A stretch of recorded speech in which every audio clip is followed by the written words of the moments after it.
stillness at the center of the whirling that exists, that you can tap into. And you feel as if you're in the eye of the hurricane. Everyone disappears, and it feels easier to remain whirling than to stop.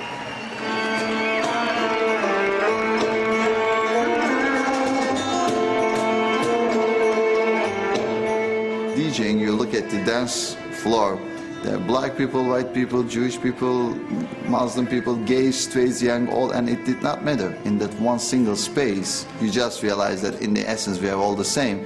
And that idea is exactly the essence of Sufism, is unifying the people and not worrying about, you know, who we think we are.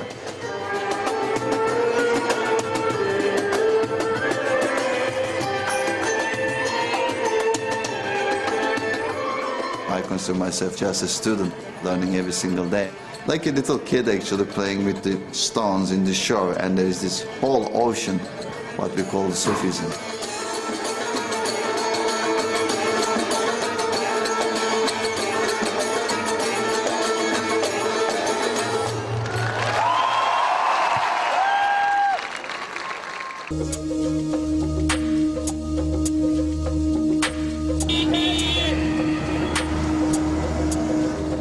This is Lahore, one of my favorite cities and the cultural and artistic capital of Pakistan. It's an incredibly lively and vibrant place, famous for its Punjabi food and, of course, its music. Here, it's the dole drum that drives the local Bhangra sound.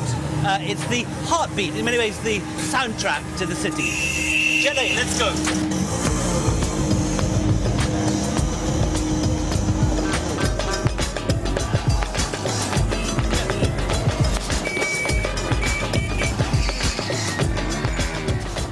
I've heard the dole used endlessly in Bhangra, but I've come to Lahore to see how it's used in one of the city's Sufi shrines.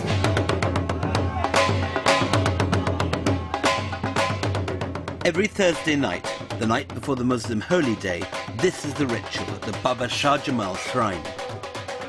Drummers with their huge dole drums work spectators and devotees into a frenzy.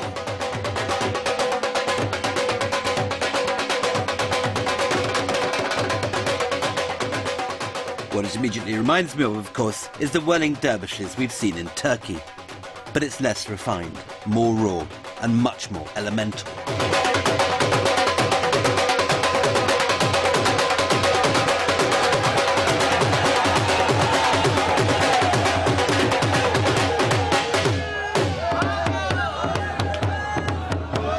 This must have been what it was originally like in Rumi's day. In the 13th century, it wasn't a kind of classical ballet. It was this real primeval feeling which led people to wajj, to ecstasy. And in that sense, it's very exciting. It's like looking through a window into a lost period of Sufi history.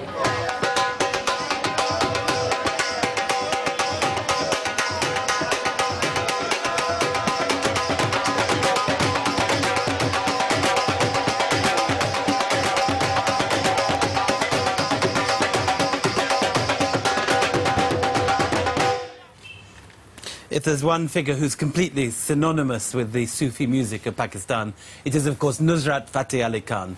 He was a huge figure in every sense of the word. I once saw him perform towards the end in Scotland, and he had to be virtually winched onto the stage.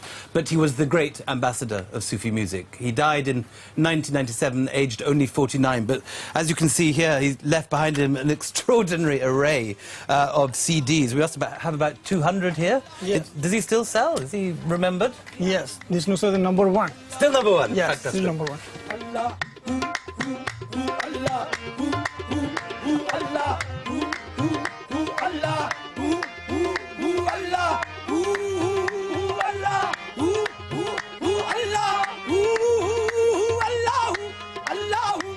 The style of music Nusrat performed is called Qawwali, a distinctive fusion of devotional poetry and Hindustani music.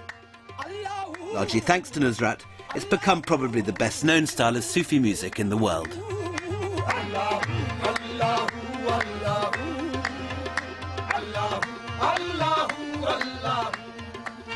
मैं पहली बार खान साहब के साथ United kingdom के tour पे गया।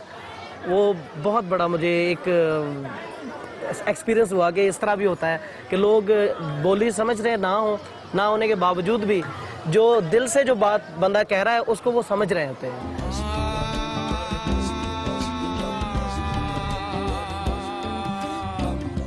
Nusrat's music reached an even wider audience when Must Must was used for a Coca-Cola ad.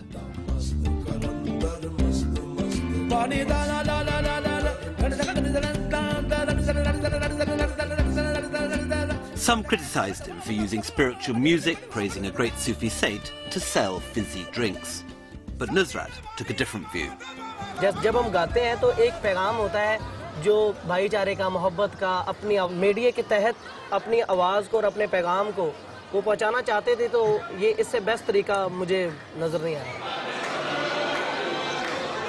Sufi music and poetry was hugely important in bringing the message of Islam to a wider audience as the new religion slowly began to be adopted by a predominantly Hindu population from the 12th century onwards.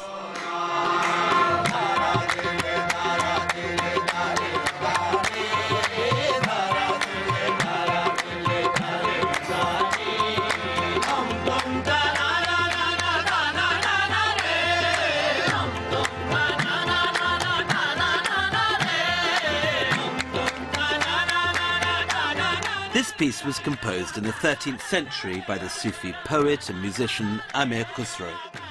It's believed to be the first ever qawwali. In performance, qawwali singers often spontaneously incorporate the words of other poets such as Rumi.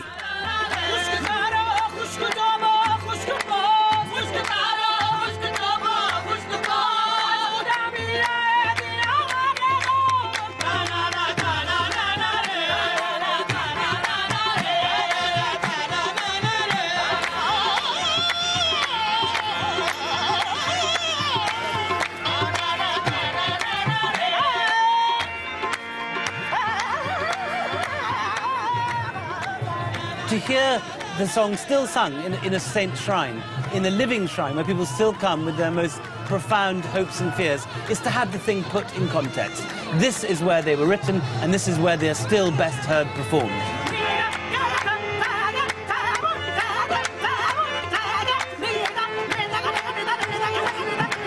Sometimes the words of the qawwali text are broken down to fragments and syllables, the name of the saint being repeated over and over again.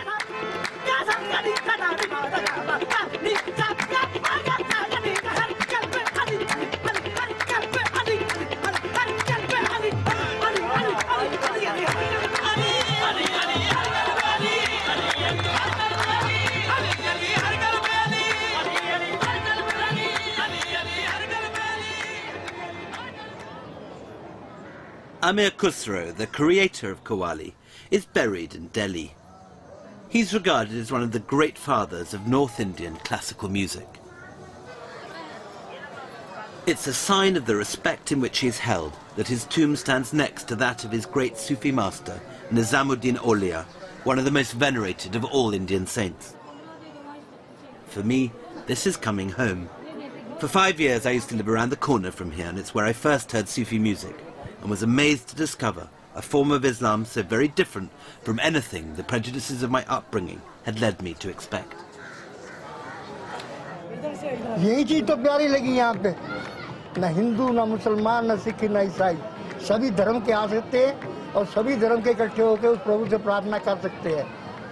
यहाँ एक मिल्लत का ऐसा चिराग मिला मोहब्बत का, ना वो हिंदू है, ना मुसलमान है, ना वो सिख है, ना ईसाई है, उसका सच्चा नूर बैठा है.